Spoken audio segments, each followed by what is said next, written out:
Welcome everyone, and thank you for joining today's webinar on crafting your child's education fund. For those of you that are frequent attendees of our webinar, you might notice that there's a slightly different look and feel to today's webinar and a slightly different branding now, Prime Capital Wellness.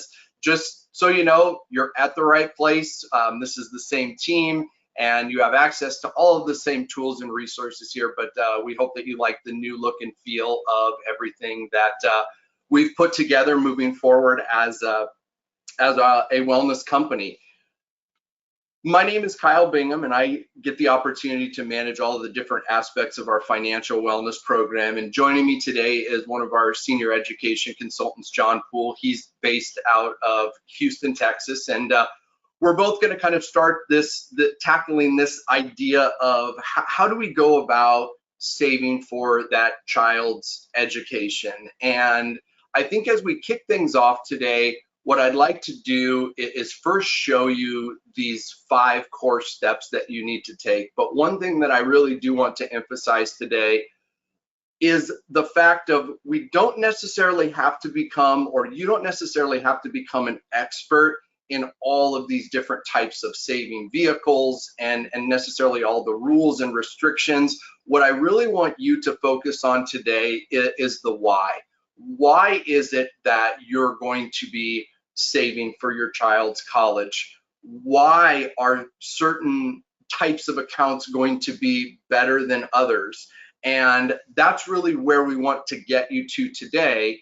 And of course, if you have any questions at all after we go through today's information, you'll have the opportunity to be able to sit down with one of our consultants to really start to map out a plan for yourself. But when you're looking at creating your strategy for how you're going to save, it really starts out with having a general understanding of how much is college going to cost. And we know that it's going to be expensive, and it's important that we understand what it is, what that goal is that we're setting for ourselves. You've probably heard me say this before, and I say this with all of the individuals that I've worked with.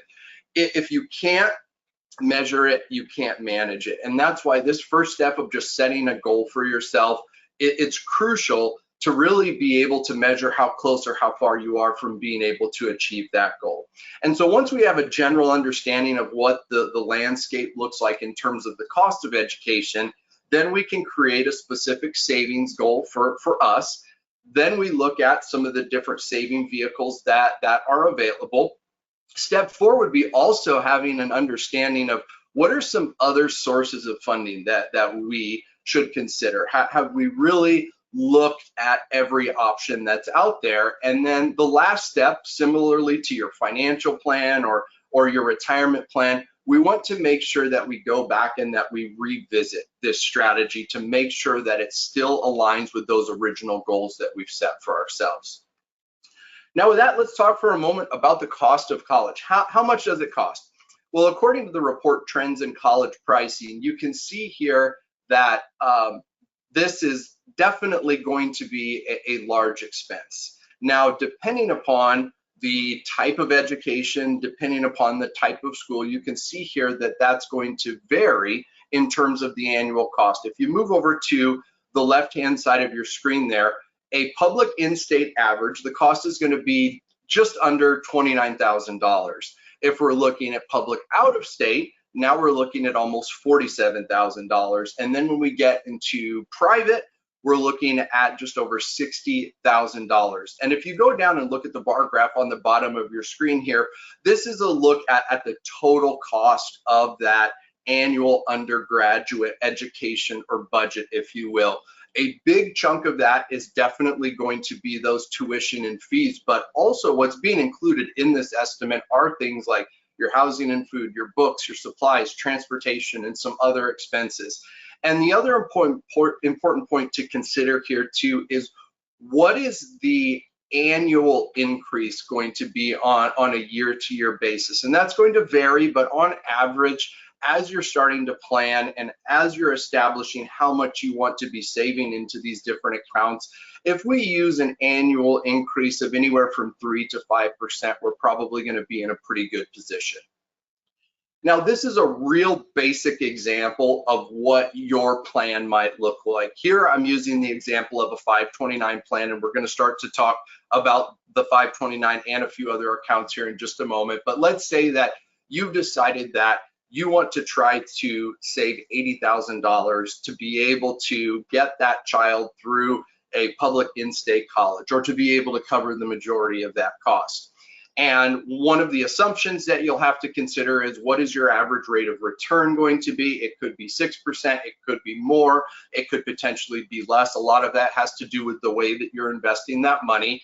And then you also have to incorporate that increase in cost, right? In this example, we're using an increase of 3% per year.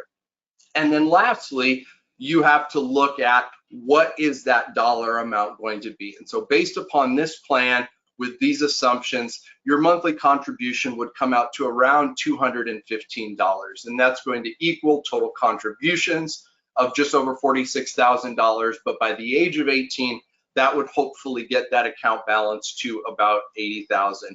And the benefits here, and again, we're going to focus on this here in just a moment. The benefits of this 529 savings plan primarily are going to be, you've got tax-free growth of your earnings, and then when you're starting to withdraw this money for your qualified educational expenses, you're not going to have to pay any taxes on that. And so really, with these first couple of steps, as you're starting your planning, I want you to try to work to be able to get to this point where you've established a dollar amount that you want to try to save. We're going to select the type of account that's going to make the most sense, and then we want to actually figure out, how much do I need to be contributing each month in order to be able to reach that goal. There's a lot of great tools and calculators that are out there. If you just do a really quick Google search, you should be able to find a number of different calculators that can put this scenario together for you. Now, like I said, as we start to look at these different saving vehicles, there's different rules and intricacies to these, but what I want to do is start to try to highlight some of the main points, and those main points alone will help you to start to see where you might want to place some more of your focus. So we're going to start with a 529 plan. Okay, these are going to be tax advantage savings plans. These are designed specifically for those educational expenses. Okay, it's going to allow that money to grow tax-free, and then you're going to be able to withdraw that money tax-free when it is a qualified expense. Now, when we say qualified expense, we're referring to those things that you just saw with the cost of college a few slides ago. These are things like tuition and fees and books and supplies and things of that nature. One of the big benefits of the 529 plan is that you are going to have higher contribution limits compared to some of the other accounts, particularly the Coverdell ESA, which we'll get into in just a moment. But because of that, those higher contribution limits, it's going to allow you to be able to save more quickly and get more money working for you. In terms of investment options, you do have some flexibility. With a 529 savings plan, you would be able to select your investment options, but it's not going to be open to all different investments and investment vehicles. What we really want to focus on are those few investments that you still have the ability to select from with that 529 plan. Now I'm going to move down to the third one, and then I'm going to turn the time over to John here for a couple of moments. But with the Coverdell, it's going to be similar to a 529 plan in that it will also allow for tax-free growth and tax-free withdrawals on your qualified expenses. However, you'll note here that one of the big differences now are lower contribution limits, up to $2,000 per year. Also, with that Coverdell, there are going to be income restrictions. So the Coverdell was something that was designed specifically for those that might be in a lower tax bracket. It would still allow them to be able to take advantage of the benefits of this type of account, but in a way where if your annual income is too high, the Coverdell may no longer be an option for you, and so you're going to want to take a closer look at the 529 plan. Now, I'm going to pause here for just a moment, and again, we're going to keep referring back to these accounts and get a little bit more into the weeds. But John, I'm going to go ahead and turn the time over to you for a few moments here. Can you talk a little bit about custodial accounts and then the also popular Roth IRA as a way to save for college? Sure. Yeah. Thank you, Colin. Thank you, everybody, for being on here. I noticed that we did have a question. You know what, and I know that we're going to get to it here in just a couple of moments. But the question was, what do you do with 529 plan money if there are some other scenarios happening, like maybe the intended person doesn't go to college, et cetera. We are going to get to that a little bit later. But touching on just what you mentioned, Kyle, with the 529 plans and the Coverdell, some takeaways from those type of plans are, well, there are a lot of rules. There's some guardrails on those, and some certain things that are directed, how that money can be used. The opposite of that, in a sense, would be both custodial accounts and Roth IRAs, in a sense that starting with a custodial account, whether it's Uniform Gift to Minors Act or Uniform Transfer to Minors Act, those accounts can be set up at your bank, credit union. They can be used for various ways with a broad range of investments. They have a lot of flexibility.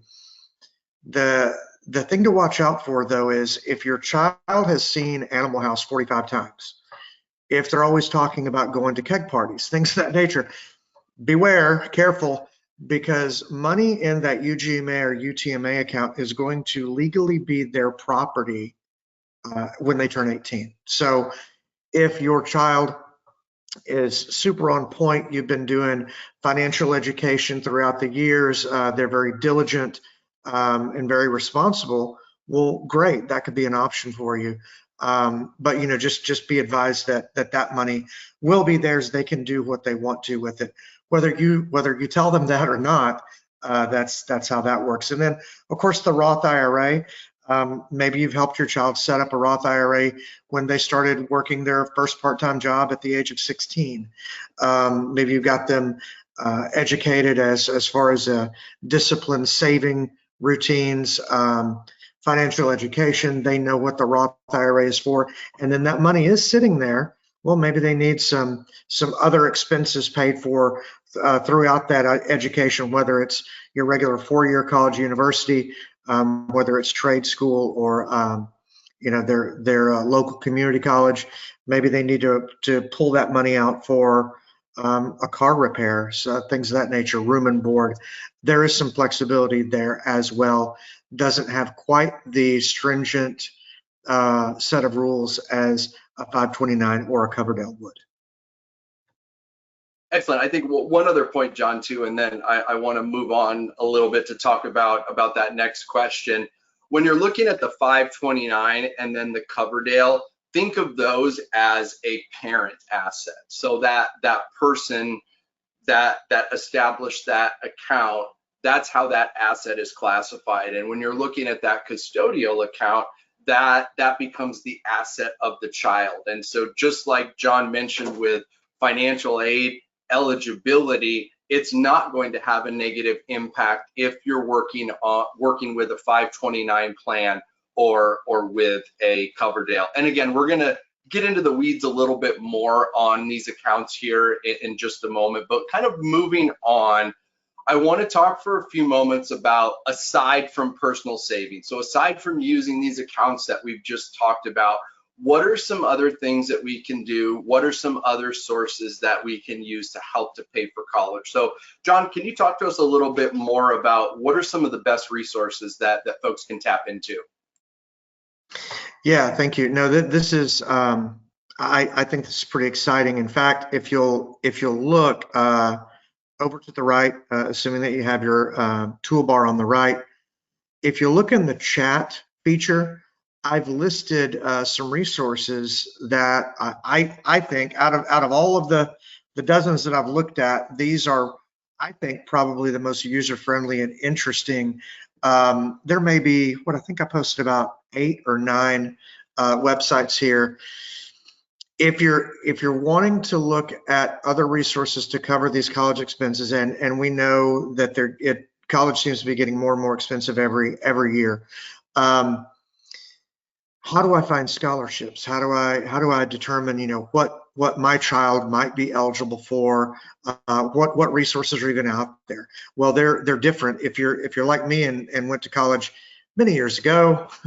The environment is a lot different, but thankfully there are these websites that can help you navigate some larger national scholarships or financial aid packages or resources, and then some lesser known ones. For example, and I'm just going to touch on a couple of these websites that, again, I posted in the chat section. I like goingmerry.com, going MERRY, like happy, goingmerry.com.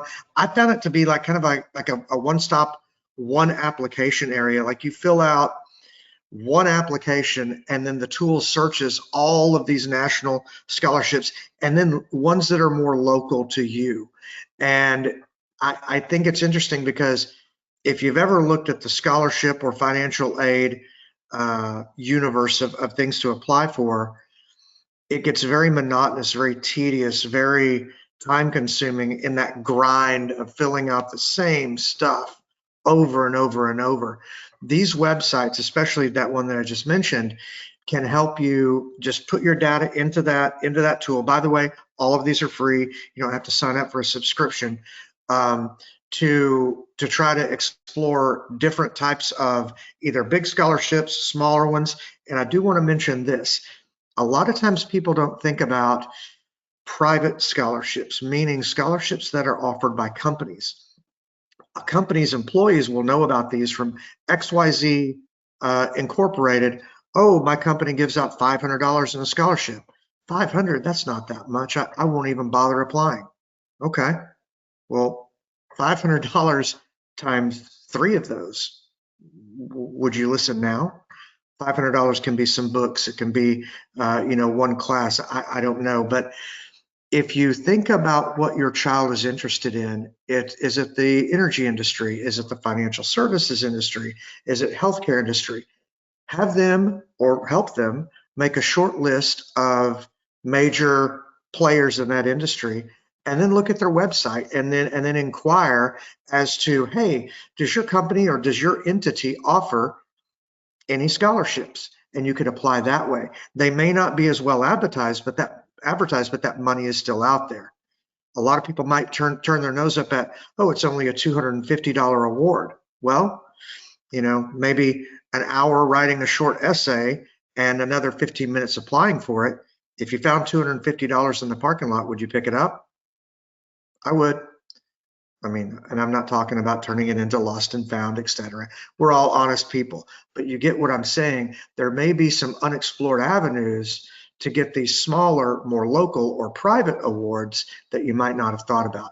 So check out all of these resources that I posted in the chat feature. You can copy, paste them onto a Word document yourself, email them to yourself, what have you.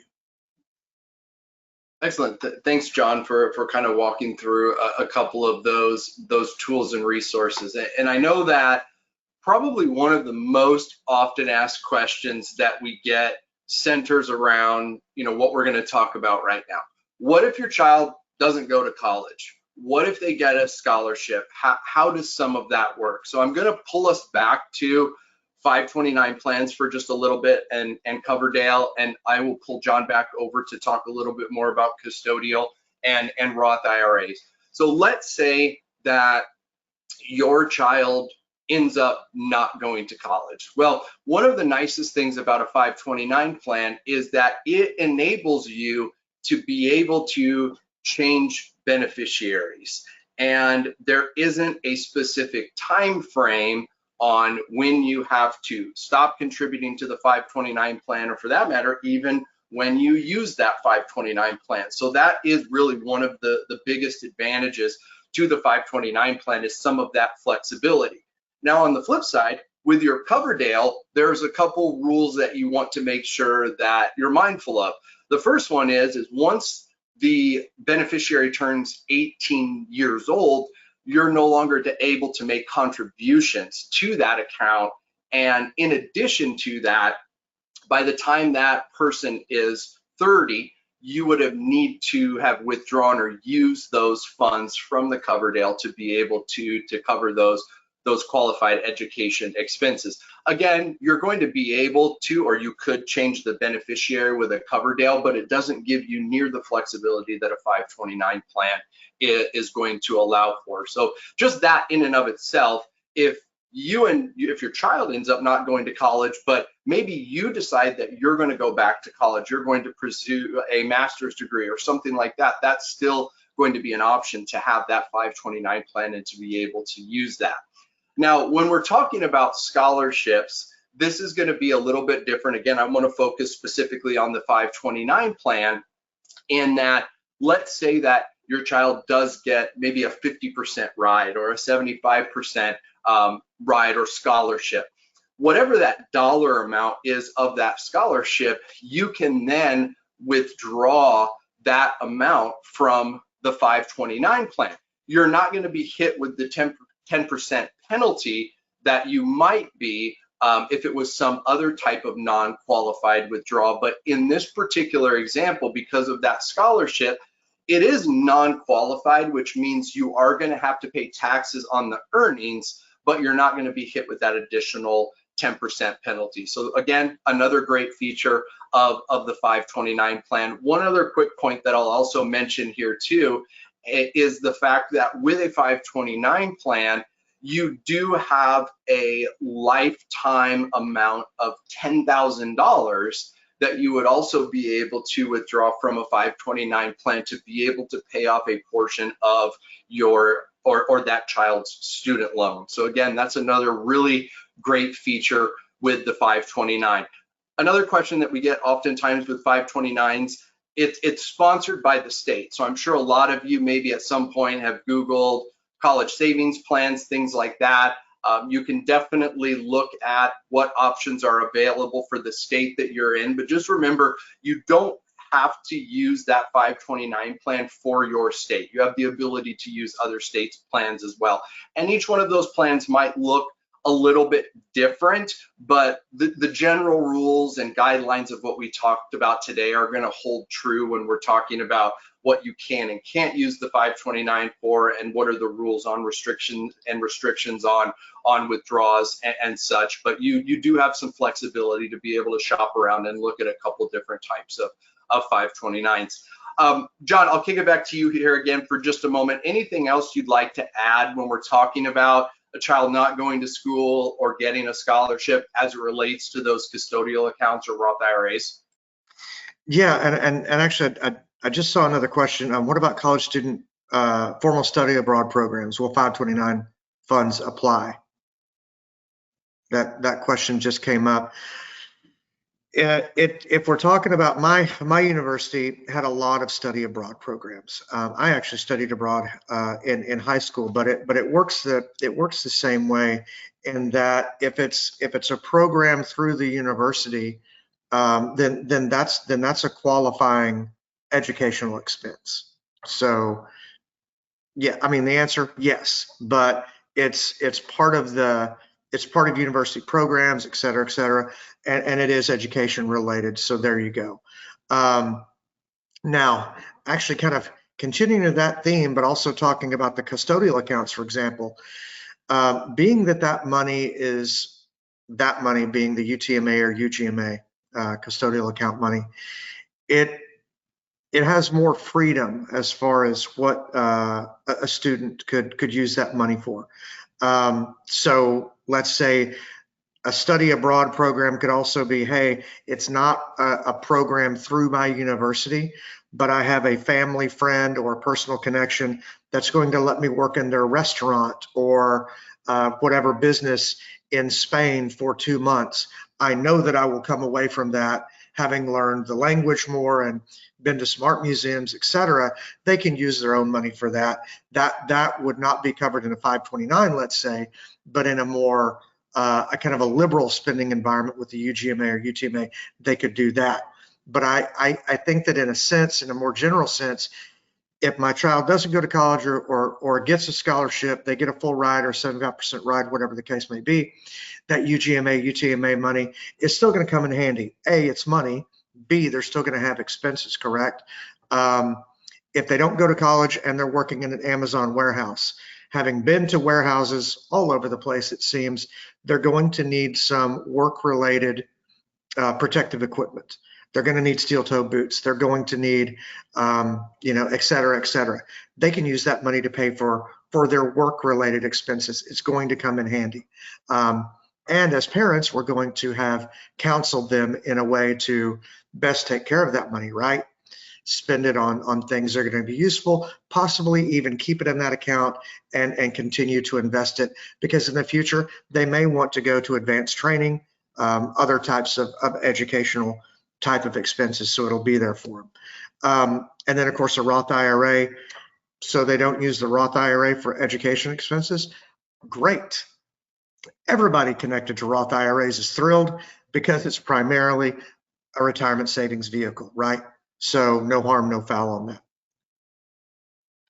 Yeah, that's great. And I think, John, that was really well said about the custodial accounts. I think just a phrase that I like to use really is that the custodial account can kind of bridge the gap between what is covered by like your 529 plan, for an example, and what is not, for those that are going to be, continuing their education. And just like John said, there's so much more flexibility like with that custodial account if there is a situation where the child decides not to go to school. And Roth IRA, again, it's a great savings vehicle. No harm, no foul. If you don't end up using that, your child does not end up going to college, there's still that huge benefit that comes from just having that Roth IRA and then being able to use that in retirement. As we kind of button things up here, again, like I said at the onset of the presentation today, we want to try to help you to navigate through this. And again, because of some of the rules and complexities with some of these accounts, the big takeaway that I want you to have from today is answering the why. Why does this type account or that type of an account make the most sense for you? Our consultants, our educators are here to be able to sit down and have that conversation with you. So please feel free to scan this QR code and we can continue that conversation that we started today, where we can help walk you through maybe some of those different calculators to help you to establish what your savings amount, that dollar amount, needs to be. If you still have some questions specific to any one of these type of investment vehicles, we can definitely walk through that as well. And again, these are always complimentary, and so don't hesitate to reach out to us or just set an appointment if you'd like to talk more about your plans for saving for your child's education. And last but certainly not least, take a moment here and you can scan the QR code for next month's Prime Capital Wellness webinar. This is going to be a really exciting one. When we are in an election year, we get tons of questions as it relates to financial planning, as it relates to your investment strategy. So in September, we are going to be tackling this topic. And I think for a lot of you, you're probably already on our mailing list, and so you'll be getting those reminders. But for those of you that are maybe attending for the first time today, you can take a second here, scan that QR code with your phone, and get registered for next month.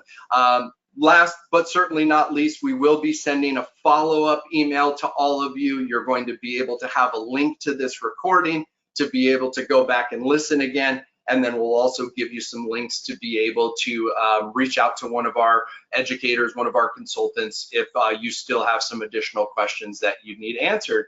And with that, folks, just want to thank you all for taking a little bit of time out of your day to be here. Best of luck to all of you. We'll look forward to hearing from many of you, and have a wonderful rest of your day. Bye-bye.